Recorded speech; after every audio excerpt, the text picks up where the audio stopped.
Welcome back, everyone. Is it recording? Yes, it is. That's really loud.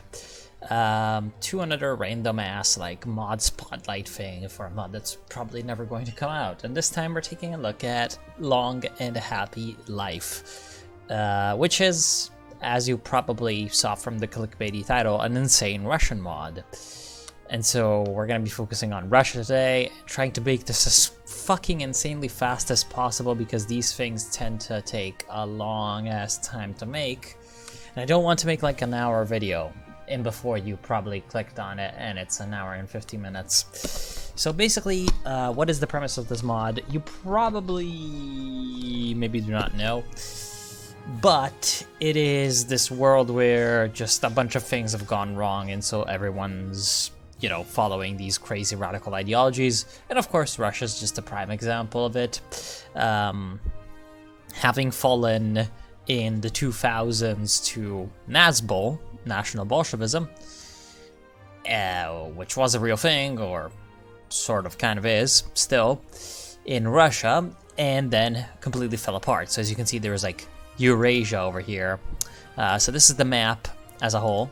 You can see all the different little Russian republics that are around, but we're gonna take a look at all of them and how they're cool. And as you can see, like right in the middle there is Eurasia.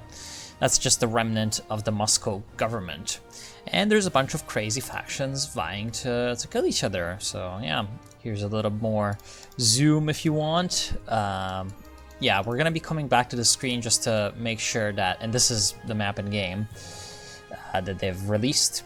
We're gonna be coming back, I guess, to this map just to show where things are on the map, because I mean not everyone's versed in like Russian geography or whatever. Anyway, they have they've come up with a bunch of crazy new ideologies.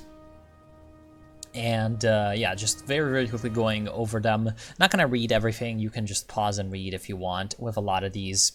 But it's basically, okay, so Millenarianism is the first one, and it's basically, you know, the idea that there is a sort of coming apocalypse, and after that, humanity can enter into a sort of golden age of utopia or whatever. Now, there's also sub-ideologies in this mod. There is religious millenarianism, transhumanism, and ethical millenarianism, or not millennialism, but millenarianism. And these are all the different, you know, strands of the ideology, which can be quite different from each other. For example, transhumanist is all about technology and accepting and sort of adapting to technology, while religious millenarianism is all about sort of a spiritually harmonic society, which is a bit like the Taiping Heavenly Kingdom, or like the German Peasants' War, or the English Quakers, you know, all these examples throughout our history. Transhumanism and ethical millenarianism, not really like real life things, it's just, you know, that insane. Anyway, this one is the biggest brain ideology of them all, Commendationism, which is basically like, okay, so if capitalism is really, really bad, then we're gonna have the revolution, right? And destroy capitalism. So we need to make capitalism as worse as it can be. So that's ultra-Hegelianism, left-wing monarchy, and left-wing chauvinism. So basically, the Vanguard Party plays a role of red rat aristocracy, using the labor of disenfranchised masses to accelerate progress. And you're gonna see, we're gonna see an example of this one that they've actually released a focus tree for. It's the only country that they've released a focus tree for a bit later. And then there's left-wing monarchy, because of course, just, you know, welfare state with monarchy, and left-wing chauvinism. So basically, you know, it's a bit, you know, like Nazbol, but not as much. Oh, and also it's amazing. Proclaiming absolute social equality within a single community and declaring all other ethnic groups unhistorical and regressive. So it's, you know, yeah, it's Strasserism, essentially. Then there's left-wing authoritarianism, and that's basically real-life Soviet Union. So there's Soviet Marxism, left-wing nationalism, aka, you know, Evo Morales or whatever, or, you know, Mr. Whatchamacallit, Mr. Kim Jong-un or whatever. Paternalism, yeah, you can imagine. Paternalism, then there is the presence of a strong dictator who secures his position through social reforms. So that's basically Peron type social reformism with heavy, cult of personality kind of almost. Authoritarian strongman kind of rule. Then socialism is just, labor socialism is basically, orthodox socialism before, before the USSR went the way it went. This is basically what socialism was defined as. Then there's agrarian socialism, so obviously, a little bit more into that whole peasant stuff. And the whole world economy is supposed to be ruined in this mod, so yeah, if a lot of ideas sound like they're not really meant, this is supposed to be in 2019, I think, set. So if some of these ideas sound like they're a bit old-fashioned, that's because the world blew up. Then there's progressivism, which is the totality of non-Marxist movements aimed at building a social welfare society. And this is the big star of the show, National Bolshevism. Basically combines left and right political thought. Now, they exist in real-life Russia as well, although not nearly as strong as they were 10 years ago or something. Even 10 years ago, they weren't really that strong, but they were, in a way, the leading force of this whole opposition movement called Drugaya Rossiya, which means another Russia, which united the Nazbols and non-Nazbols, sort of quote-unquote democratic parties. Although the Nazbols also define themselves as a democratic party. It's weird. Fucking Russian politics are difficult, really. But Nazbol, okay, I've read, yes, this is gonna sound interesting. I've read the Nazbol manifesto or whatever, and they're basically just Stalinists with a bit of a fetish for, right-wing aesthetics. They're not really, they're portrayed as, mixed between Nazi and, USSR type deal, but it's really not as far as that. Their actual ideas, other than, the extreme nationalism, don't really fit into, the whole Nazi stuff. But then again, they are, ultra-Stalinist type deal. So, yeah.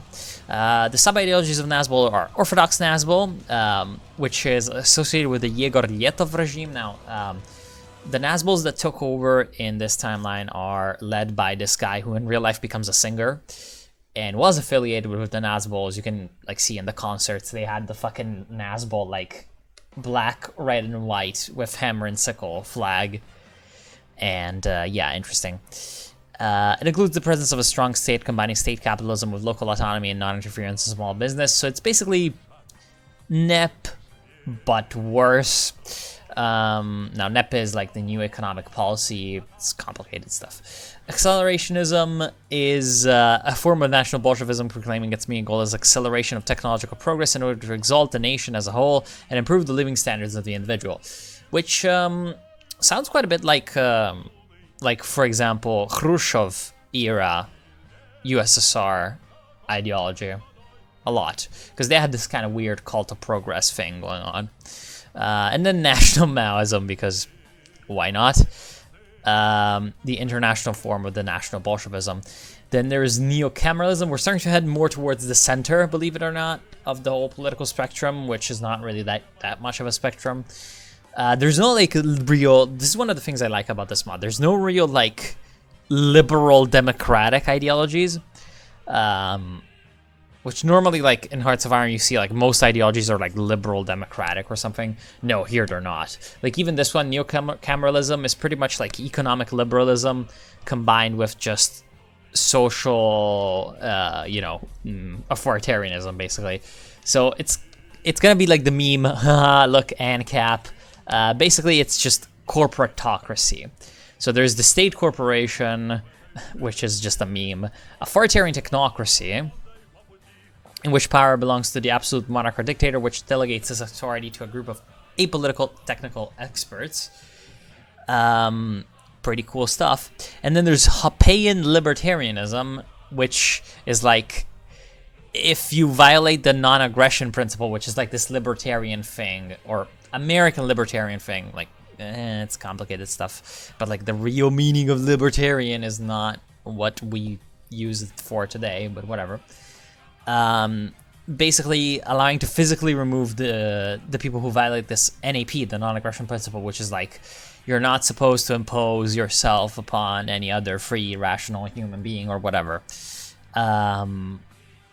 Otherwise, like the whole society, you know, is gonna collapse. So they call it either a mutualist society, so like we only do things if there's a mutual agreement, a sort of contract, if you may.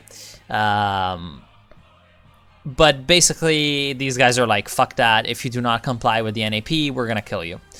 So it's basically real life liberalism. Right-wing populism is just, you know, pretty bland, normal, you know, national populism, monarchy, authoritarian republic, these kinds of normal stuff. Hegemonism is basically, you know, real life dictatorships, like just very, very strict ones, you know, very, very authoritarian ones. So there's the Republican dictatorship, the absolute monarchy, and the stratocracy, which is like a military junta kind of thing. Yeah, the civilian government apparatus is controlled by military or paramilitary groups and is completely merged with them in one structure. Regressionism is a meme. Basically, it's like technology is bad, we should not do it.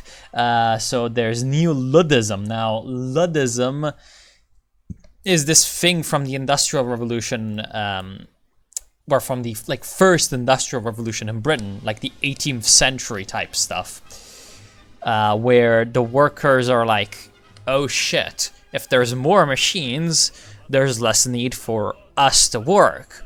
So the proliferation of machines is bad, so we should destroy the machines because the machines are against the common man.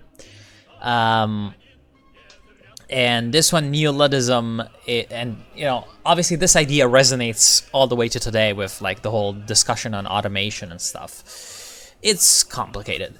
And Neo-Luddism in this mod is basically just, you know, primitive fascism in a way, like primitivist fascism, basically. Seeking to roll back human culture to the Paleolithic level, because of course, they can be described as a terrorist military group led by a charismatic leader and lacking civilian administration, so just great. Then there's neo-feudalism, just trying to recreate feudalism, because why the fuck not? And eco-fascism, which is apparently a thing in real life as well. Yeah, I don't even know.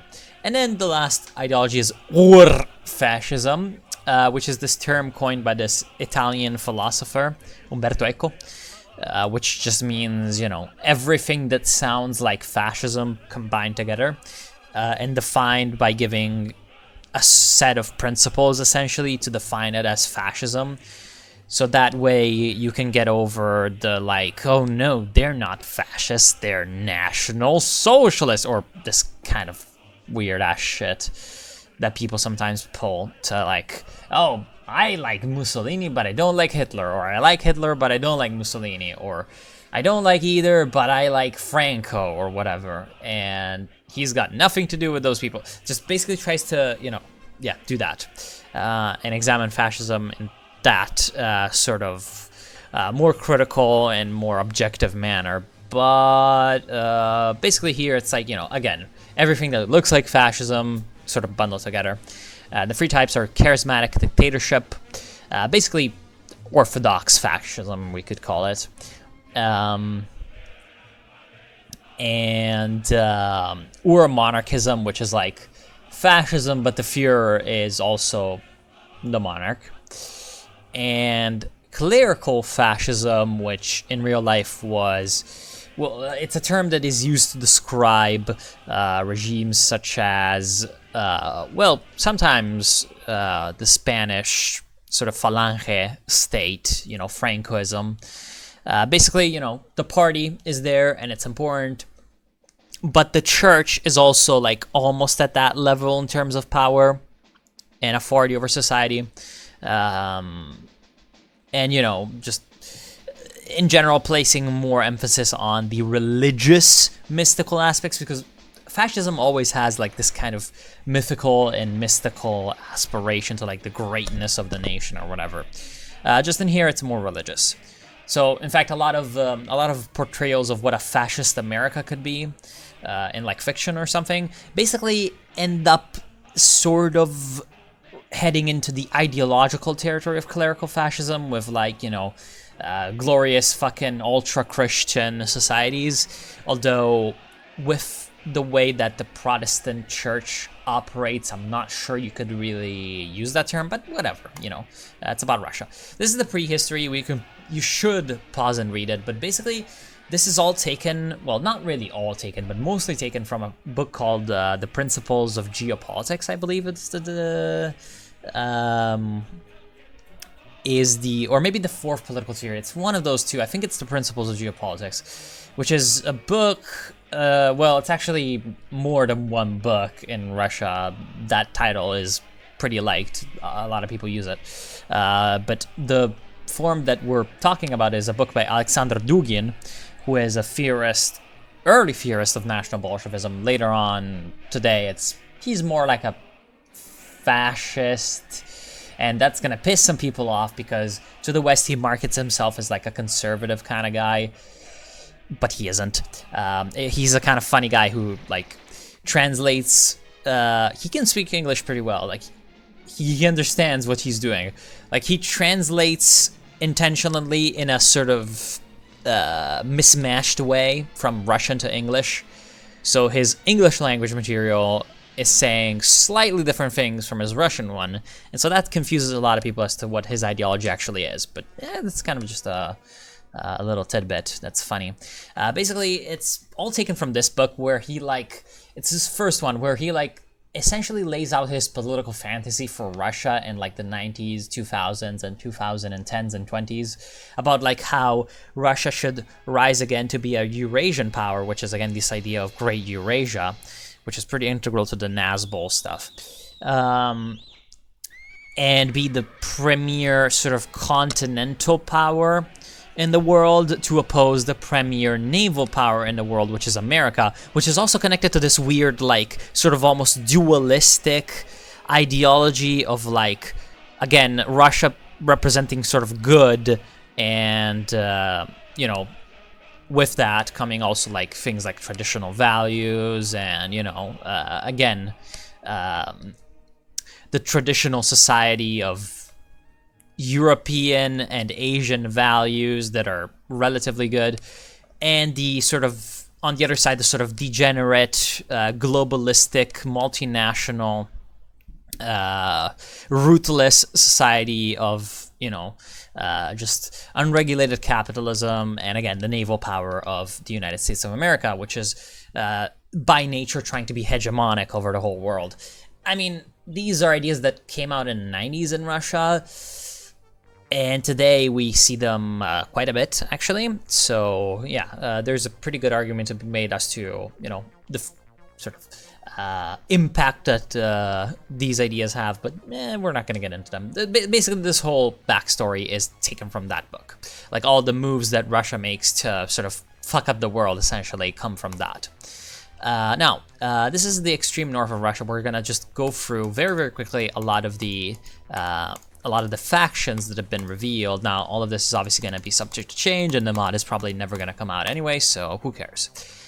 In the far, far north, there's this awesome state called I don't know how to pronounce that letter, Riki, which in Crusader Kings 2 is the name given to the pre-Slavicized Rus kingdom. Now, okay, here we're going to get into this extremely controversial thing. Basically, some people say that the origin of the Russian state are to be found within a sort of Viking conquest. So, like, these Viking sort of adventurers came in and, you know, subjugated a bunch of Slavic kingdoms and united them under this thing called the Rus. And obviously, you know, Rus, Russia, blah, blah, blah. And you see this from like their names, like Rurik, not exactly the most Russian name ever. Hint, it's Norse. So they're basically saying that some sort of early Swedes came in and colonized Russia, and then at some point just kind of integrated with the native Slavic culture. Now, I'm not an expert on this, but it sounds pretty sound. Especially because you see, like, in the names of these ruling people of this, like, Rurikid dynasty, which becomes the first ruling dynasty of Russia, after some points, they become, you know, Slavic. Like, there's this, you know, at some point, there's a guy just called Sviatoslav, which is just a Russian name, or a Slavic name, and not just, like, Oleg anymore, or, you know, or that.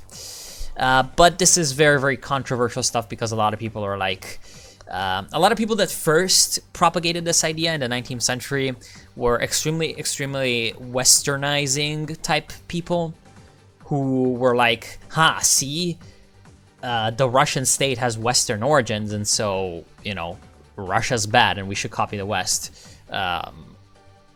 Yeah, sometimes Russians have this like weird sort of, you could say, identity crisis. And they're opposed by like other people who are like, no, Russia's origins are to be, you know, found with old Slavic society. And then there's other people who are like, no, but Russians are like the descendants of nomads. And so we're more akin to like the Mongols or whatever. And yeah, there's all these people that basically debate each other, you know, since like the 19th century all the way to today. Anyway, they're led by this guy called Louis Cachet, who is actually a sort of weird semi-Nazi YouTube star. This is like this primitivist guy called Varg Vikernes. I don't know what the fuck is going on. It's basically a private military company state. And I believe they have like Hideo Kojima with them as a general or some meme. It's full of like fucking insane memes. So they can either have Louis Cachet, which is like the glorious, you know, Viking private military company state thing. Or they could go with like this guy called Dobroslav, whose real name is Alexei Dobrovolsky. And this guy in real life was like one of the first Russian Nazis, basically, to found like, you know, basically Nazi organizations in Russia and at the end of the Soviet Union.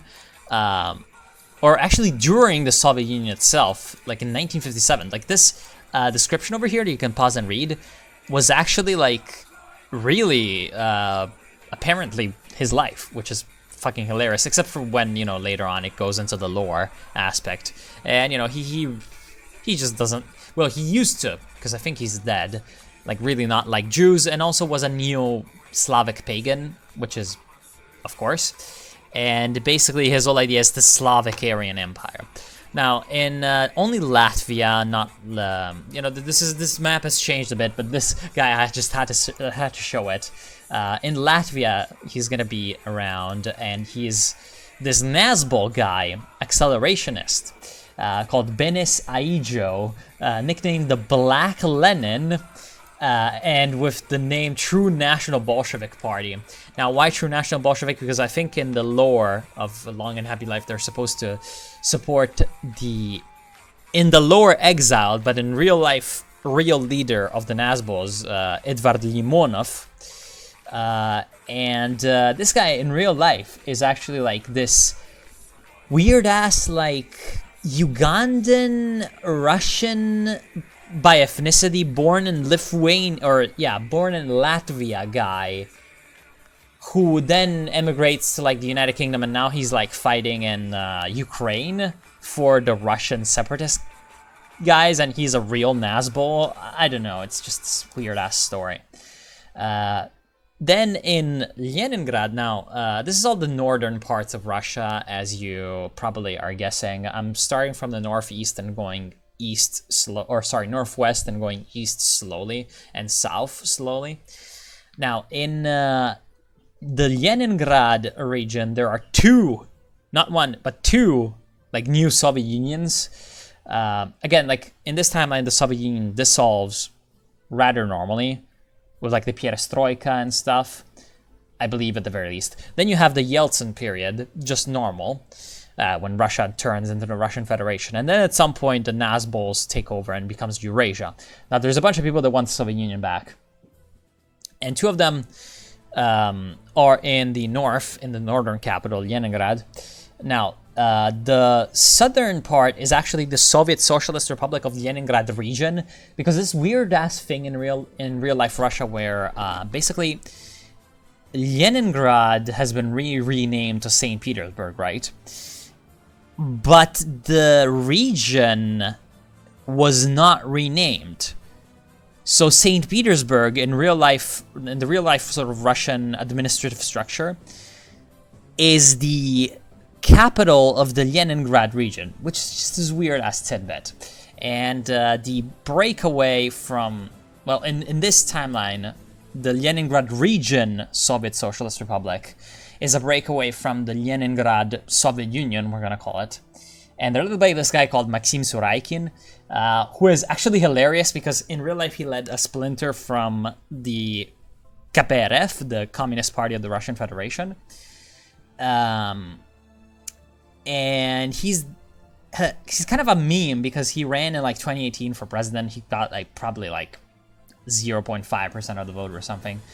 But like he had these like weird, I'm not sure if he had them or someone made them for him like spontaneously, but there are like on Russian YouTube, there are these like Soviet style propaganda videos for him with like Soviet style propaganda songs just with lyrics about him, and it's just fucking hilarious. Like you should really like just go find it. Anyway, the Leningrad Soviet Union is under this guy, Dmitry Puchkov, who in real life is just this like random translator, I think. I didn't see anything weird about him. But like basically he's like this ultra accelerationist type guy. Oh, and perfect song for, you know, what's going on right now. This is like the anthem of the CPRF, you know, the Communist Party of the Russian Federation. Oh, and by the way, like the music is just a bunch of weird Russian songs that are hopefully not copyrighted. I would have loved to use the songs from Grazdanskaya Oborona, which is this band where the guy that takes over as Nazbol, sort of dictator of Russia, Yegor Letov, played in. But they're all fucking, like, almost all copyrighted. I think there's one or two that are not, but whatever. So basically this this Soviet Union in Leningrad is called the Supreme Executive Committee. Basically, it comes from a splinter from a rightist faction called Rosgvardia, because it was a secret sort of like, you know, secret like crazy Soviet restorationist proto-party. You know, led by this guy called, again, Dmitry Puchkov. And the Supreme Committee aims to recreate the Soviet Union and became the birthplace of Commendationism as an ideology. Claiming that to achieve the accession of total proletarian control of the world, it is necessary to show the people all the vices of capitalism in their entirety. This is big brain. In this new Soviet Union, the party elites are the cruelest types of aristocracy, factually keeping the subjects in slavery. The entire population of Leningrad is being brainwashed by top-class propaganda, and every citizen is convinced that the motherland must be protected, and it is necessary to die for the family and friends. So, like, basically, it's 1984, but, like, the party actually believes that this stuff is necessary, so it's even worse. And basically, this is the focus tree, and it's massive, and it's amazing. We're gonna sort of check it out. So, basically, again, this is at the beginning is just a city-state. You have like, okay, so police coup is like, because these guys are, a lot of them are like in the Leningrad police force. You have a bunch of these things. You make a Red Army, you know, the NKVD, all those nice stuff. And then institutionalize the dead end, because the dead end is supposed to be like the, like this group, you know. And it's hilarious because at the end, bring people back the dream, you know, the dream of the Soviet Union or whatever. And it's got just that amazing sort of icon. Then you can improve St. Petersburg, and at the end you can get some meme stuff. Let the Neva loose and Protocol SC5. 18xk is basically like if like you're being invaded, you can just booby trap the whole city, and it's like if you cannot have it, no one will, you know, not one step back or whatever. So that's just great. Then you make a crazy police state, and you drug people with the Speklik Preparat or Spetslik Preparat Предел. And then there's like a bunch of probably references to like weird Russian fucking weird ass games. And then yeah, Liberation War to take over the whole, you know, Russia and make the Soviet Union again. And then you can make, well, this is memes, we're gonna check it out later. You can make economic memes as well, because you have these 3 different paths, either, you know, 5-year plans, forced industrialization, essentially.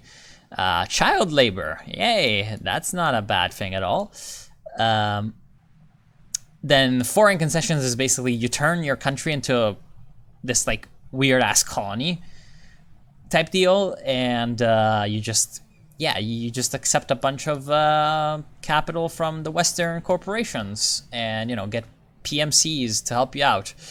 Oh, and by the way, lovely, environmentalism is extravagance. And at the end of the forced reindustrialization, there is the sacralization of industry. So yeah, you're supposed to worship like the factory and the machine that you use, which is just interesting.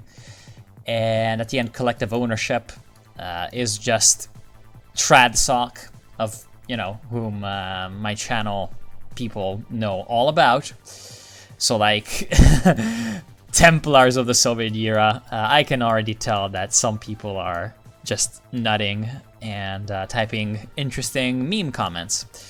And then at the end, if you retake the whole Soviet Union, you can take the futurist today, because at this point you just have a bunch of like money, just accumulated capital gained from like just doing awful things to Russia, and so you can bring people back the dream and overfund like crazy Soviet science, and you know, go for the space dream again, which is just amazing. Space Soviet Unions are a fetish of mine. And then you have a military tree. You can choose between Zhukov's legacy or the lessons of the First Civil War. So basically, lessons of the First Civil War is all about like how, you know, the Russian Civil War was fought with a lot of like, again, mobile detachments, smaller units, and at the end, the glorious New Tachanka, and ideological fanaticism and the Red Terror, and the horse stuff, awesome. Or Zhukov's legacy is just mechanized warfare, obviously. And you can also take this Department P, which is just amazing, not exactly scientific things. And at the end, there's this glorious thing called the Stalin 3000, which is supposed to be like this super heavy tank. But you also have things like, you know, chemical, you know, drugging your soldiers, exoskeletons. It's just amazing. It's just great stuff. Like ultra cruel Soviet Unions are just nice. Then going into Central Russia, like, okay, let's check out the overall map. Holy shit. Okay, checking out the overall map, you can see that like the Leningrad Soviet Republic or whatever is just to the far, you know, northwest. Gardariki or whatever this thing is supposed to be called is up here. Then we're heading into Union State, Russian National Order, these kinds of things. So the Russian National Order is just generic Russian nationalists. That's what they are in real life as well. Or not the order, but like the ruling party, the Russian National Unity. Which is like this fringe, ultra-nationalist party in Russia. And as you can see, they're hegemonist. Yeah, basically, and then there's these other factions around here. One of them is the Union State, which is Lukashenko. Now, Lukashenko in real life is the leader of Belarus, called sometimes Europe's last dictatorship. And this weird, you know, sort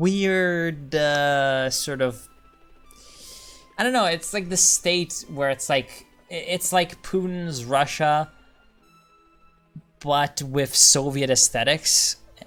I don't know, it's just weird to describe. And in real life, the Union State is a real thing. Like, Russia and Belarus are actually supposed to be in this union together that, you know, sometimes gets brought up when it's convenient, sometimes it's just kind of discarded when the two countries are not, you know, seeing eye to eye on something. Called like the, like I think at the beginning it was called like the Confederation of Russia and Belarus or something, and at some point, you know, it was called Союзное государство, the Union State, and that's the state it is in today as well. And the economic part of that became the Eurasian Economic Union, which also has Kazakhstan and a few other countries in it. And that flag over there with like the red and the two, you know, stars is the proposed flag for that thing if it ever became like, you know, its own sovereign, real, like actual confederal or federal state. And basically what Lukashenko's trying to do is just trying to reunite, you know, like the Soviet Union or the Eurasian Union, just more decentralized and under his control. Basically, he's just a power monger. Then there's Sterligov's Manor, who's probably going to be destroyed every time. Sterligov is like this weird-ass Russian billionaire guy who tried to, like, go to Nagorno-Karabakh, which is this disputed republic between Azerbaijan and Armenia, and, like, give up all, like, technology and live a... I don't know, it's just... these Russians... These fucking Russians. He also proposed to, like, sell Siberia. I don't know. He's... Russia. Whatever. You can see to the south, Tsardom of Russia, but I haven't placed the... God damn it. Oh, this is the Union State. You can pause and read it if you want. It's the whole backstory to it. Basically, Lukashenko is a bit of a Chad, but also a bit of a derp. Now, the Tsardom of Russia, I haven't included the leader. That's because he's a massive meme, and we're going to take a look at him later. To the northeast, there's like this libertarian Russian state, as you can see, like the Russian flag with like this "Don't tread on me" snake, which I believe is actually like being used like in real life sometimes by anti-Putin people or something like that. I don't know. And they're led by Mikhail Sovietov, who I believe is supposed to be like this weird doctor who is a pseudo-doctor because he like, I don't know, I just looked at his Kontatke, which is this Russian Facebook. I didn't really understand what the guy stood for, but I get the feeling that he's one of those like weird new age type doctors kind of people. And then there's the Land and Liberty movement. Now, Land and Liberty in the Russian political sort of term history is Zemlya и Volya, which was like this terrorist, populist, left-wing, almost anarchist, very nationalist and almost regressive movement in the 19th century, of whom was part actually a guy whose name I believe was Alexander Ulyanov, who was, you know, the brother of another guy called Vladimir Ilyich Ulyanov, better known as Lenin. And he tried to assassinate the Tsar. It failed. He got executed. And that sort of partially helped sort of Lenin's sort of it sort of pushed along Lenin's sort of, again, anti-Tsarist and more radical political views. And yeah, basically this movement is like, you know, basically we like the Soviet Union, but not as much as it could have been, and we're also left-wing nationalists. And I believe in real life, Sergei Kara-Murza, the leader, is this academic. There's a lot of strange, like big-brain Russian academics around. Some of them less sane than others.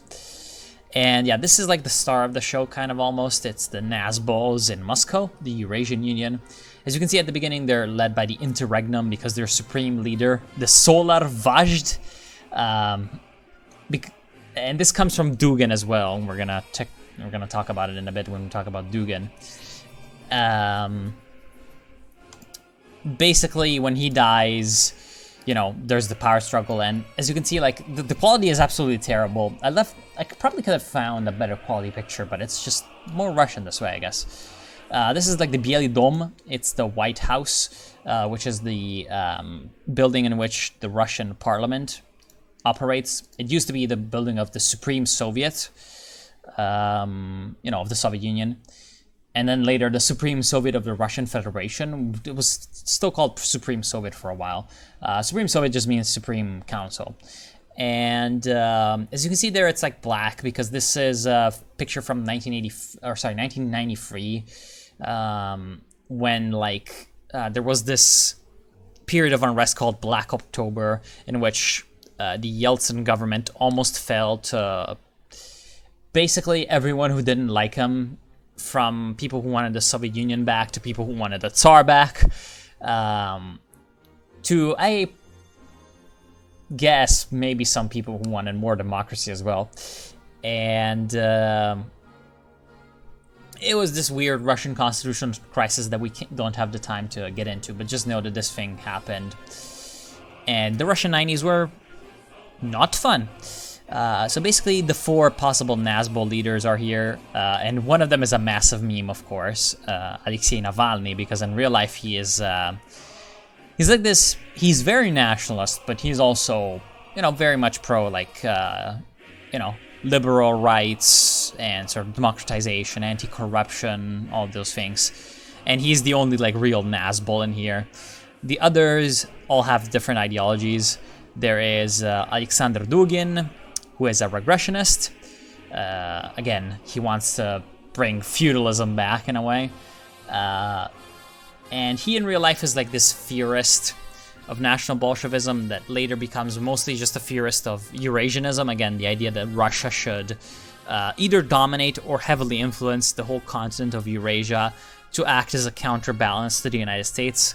And again, sort of almost this epic sort of metaphysical, mystical battle between, again, the sun and the moon. You know, the sun represented by the good, Russia, blah blah blah. And so that's why that's why the Nazbol leader in this is called the Solar Vazd, because it comes from that.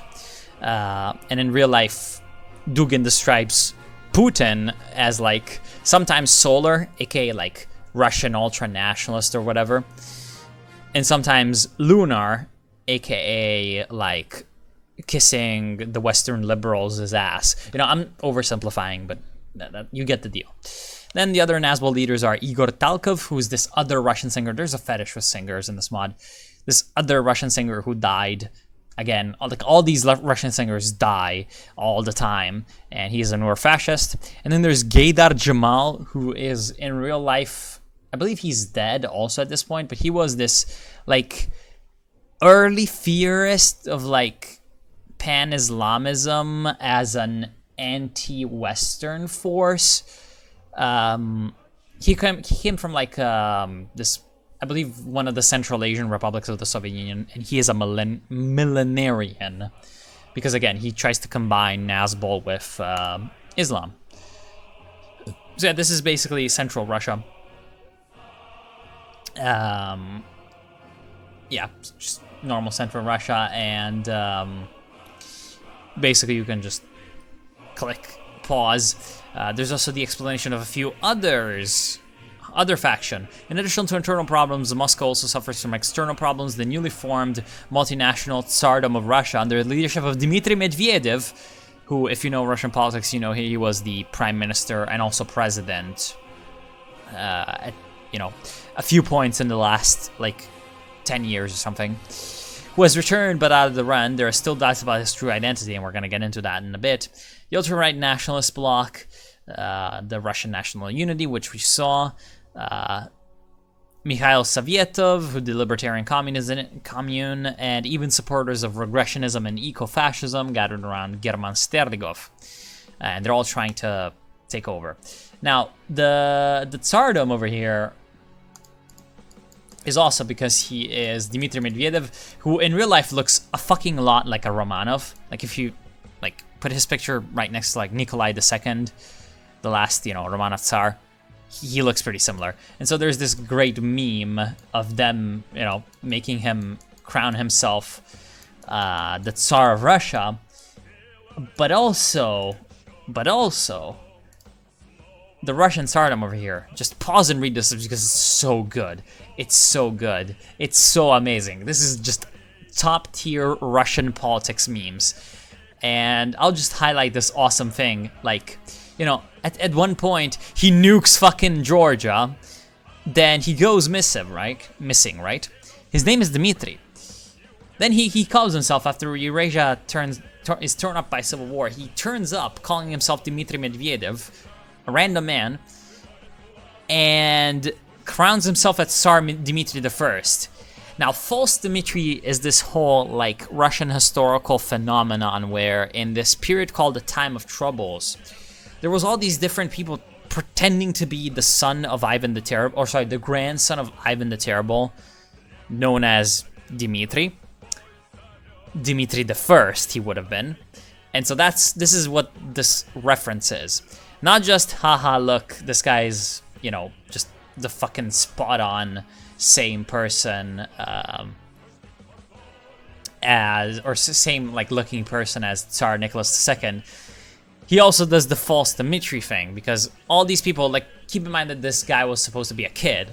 So, like, all these, like, fucking 15-year-olds or whatever are being proclaimed false Dmitry one after the other, and being used by different rebel factions to prop themselves up, to sort of try to, you know, take over the throne. And yeah, it's an interesting thing. Then there's a bunch of other republics that have sprung up. There is the Workers' Republic under Boris Kagarditsky, just a random socialist republic, who then are, they also have a breakaway, which we're gonna show later, called the Soviet Rus. This is the position of Gazprom. The leader is a guy called Alexei Miller, who is the CEO of the company in real life. Now, Gazprom is the Russian state-owned natural gas, like, extractor and seller. And then there's Tatarstan, Chuvashia, and Bashkiria, which are all ethnic republics within Russia.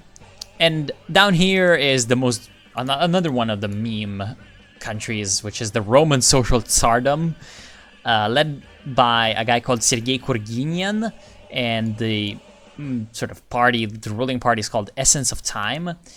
And this is a real party, but it's different in this one. It's more meme.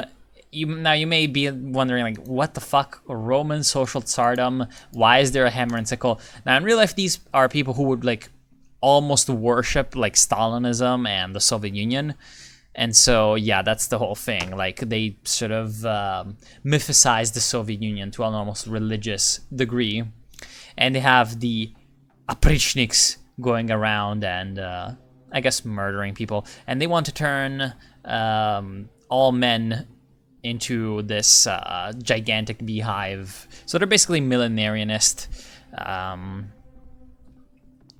in real life, there was a Russian guy who espoused a sort of similar theory, Sergei Gastyev, but you see him in Red Flood, in the Red Flood mod. He thought that man could basically be turned into a machine with sort of programming in a way. Now, another one of these sort of socialist factions around here is the Soviet Rus. Now, the Rus is like the Kievan Rus. It's the first Russian state. And these guys are like basically trad sock as well. They're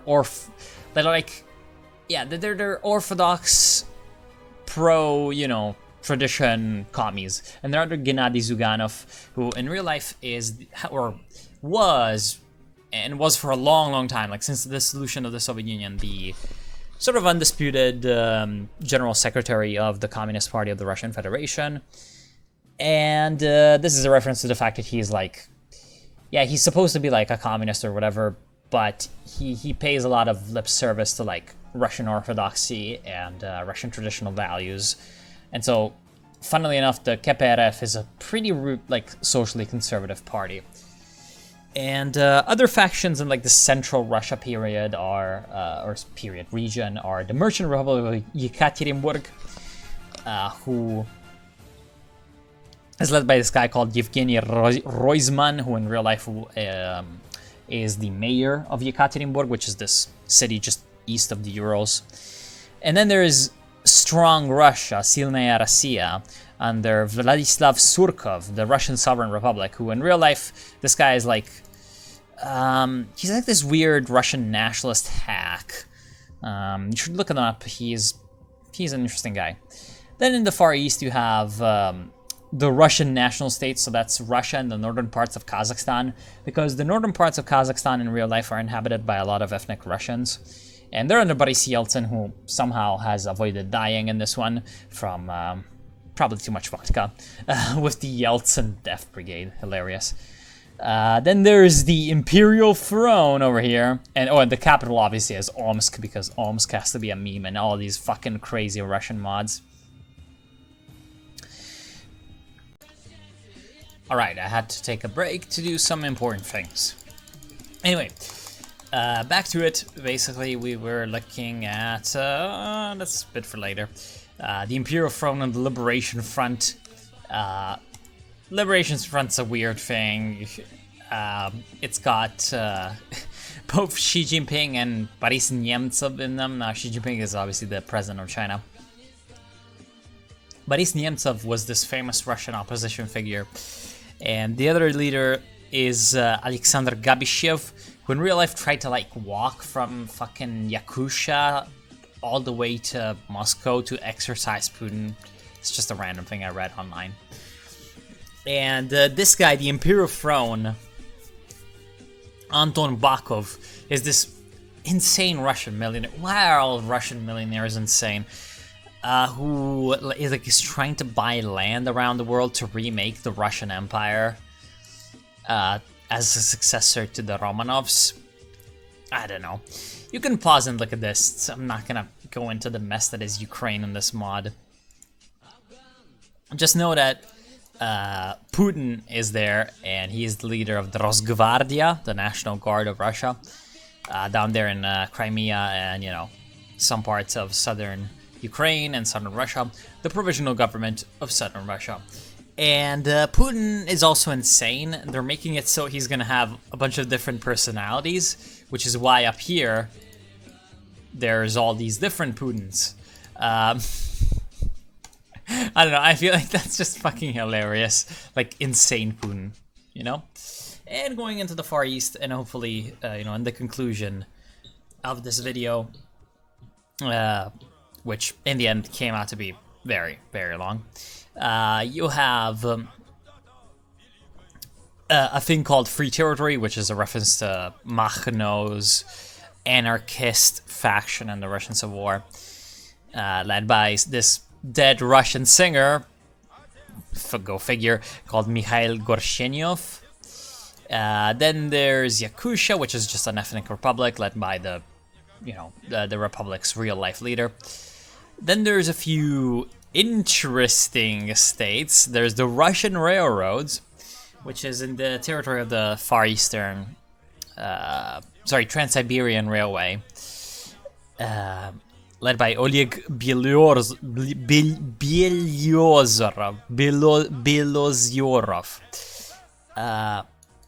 who in real life is like the leader of, CEO, director of like this company called Russian Railroads.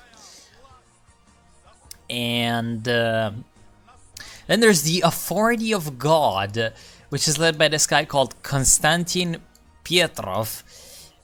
And in real life, this guy, he died a while ago. He was this insane Russian general who was like basically a Russian Alex Jones, but without the radio and, like, you know, YouTube show part. Basically, he believed in like all these weird ass conspiracies, and you should really, really look it up. It's just nuts. And then the big, like, sort of star of this area is the Russian state under this woman called Natalia Poklonskaya. Now, this is an Ur-fascist, like, monarchy under her. And it's a reference, this woman was like briefly catapulted into sort of fame because she was this Crimean prosecutor during the period in which, again, Crimea returned to the Russian Federation, and a bunch of complicated shit happened. But basically, she became an internet meme because she's cute, and she eventually became like this elected member of the Duma, again, the Russian parliament, and with United Russia, which is the Russian ruling party. So that's what she's doing right now. And yeah, the Russian Empire, basically in Eastern Siberia, they start off, this is also a big old meme, because they start off like in the lore as like this Japanese puppet. And then Japan also collapses, and then Poklonskaya managed to declare herself Empress of Russia without any problems and announced that she would restore the Russian Empire to its former borders and establish the Kingdom of Universal Prosperity. The culture is a strange, mysterious symbiosis of Japanese and Russian cultures. The main religion is a syncretic faith comprised of Shintoism and Orthodoxy, and she is considered the direct descendant of the gods. So, like, this is basically, you know, because, again, in these, like, all internet memes, they're like, ha ha ha, you know, she should rule Russia or whatever. And, yeah, this is basically Long and Happy Life. This is just a nice collection of memes that I've collected from, like, all the teasers. Now, again, if this mod ever comes out, which I certainly hope it will, I will have quite a bit of fun playing it because, again, insane Russian politics. Just my cup of tea. And as you can see, they're also adding some good sort of touch, you could say, flavor, with a bunch of Russian radios. As you can see, these radios over here. One of them is Leningradsky Rock Club, the Leningrad Rock Club. Russian rock is pretty fucking good. And Russkaya Smert, which means Russian death. Probably a bunch of like Russian sad music. And then there's also Radio Mayak, which is probably gonna be music like this one that's playing right now, you know, just cool Soviet things. And as you can see, there's a bunch of songs that have already been, or that are gonna be added. And so as you can see, there's Igor Talkov, who again is this leader of Nazbol Russia in the mod. Then there's Grazhdanskaya Oborona, which is the band again of the dude that is supposed to lead Eurasia and then dies, Yegor Ryetov. And then another one is Kino, which is probably the most famous Russian band of them all. And again, tons of memes in this mod. The singer of Kino, Viktor Tsoi, is leading Sakhalin Liberation Army. Now, in real life, this guy was a very interesting figure, very interesting figure. Still very, very much like has an impact on Russian culture, you could say. And he died in like 1991, before the Soviet Union even fell. And he was basically the one of the like cultural faces of Perestroika. And yeah, you should really look up his story and probably listen to the music because it's actually really good, even if you don't understand the lyrics. And another great meme is that they've dug up that apparently there's people that are related to Roman von Ungern-Sternberg, you know, Sternberg, the fucking lovely Mongolia boo. And they're gonna, yeah, apparently there's this guy called Michael von Ungern-Sternberg, who really exists, and he's just a German guy. So it's just a German diplomat, I believe, which is why there's the Asian Diplomatic Corps. And he's this Ur-fascist leader of Mongolia in this one, because of fucking course, because why the fuck not? And another cool thing, really cool thing, is the Sky Union over here. Not sure exactly how this can form out of a bunch of different things. But it's under this guy called Mikhail Elizarov, and the ruling party is called the All-Russian Library, and they're millenarian, because this is like from this Russian novel, where like a bunch of people are basically like worshipping in a way, almost like they were holy books. A bunch of random socialist realist novels, which is this weird genre that, you know, becomes really, really obscure once perestroika starts happening. And yeah, it's just kind of funny. But yeah, that's basically about it for Long and Happy Life. Hope you've enjoyed. I'll see you soon. Have a good one.